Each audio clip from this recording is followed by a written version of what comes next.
இந்து சமய அறநிலைத்துறை எந்த அளவுக்கு கேடு கட்டு போயிருக்குங்கிறதுக்கு இது ஒரு உதாரணம். இந்த வீடியோவில் பாருங்கள், அர்ச்சகர்கள் எல்லாம் குடிச்சிட்டு கோயிலுக்குள்ளே டான்ஸ் ஆடுறோம். இந்த வீடியோவை பாருங்கள்.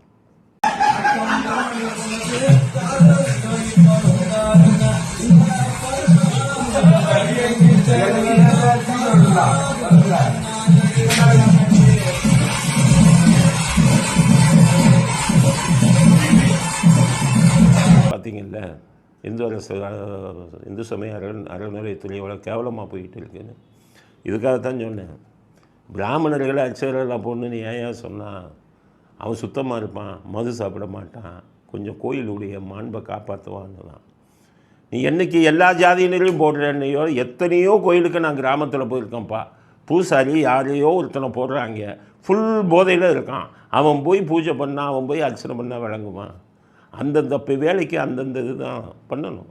பிராமணர்களை பாவம் அவனையும் விரட்டி விட்டுட்டு எல்லா ஜாதிக்காரனையும் போடுன்ட்டு இப்போ டான்ஸ் ஆடுறான் குடிச்சிட்டு கோயிலுக்குள்ளே. கோயிலோட புனிதமே என்றைக்கு இந்த திமுக என்றைக்கு வந்தாங்களோ அன்றைக்கே கோயிலோட புனிதம் கெட்டு போச்சு. அதுக்கு இது ஒரு உதாரணம்.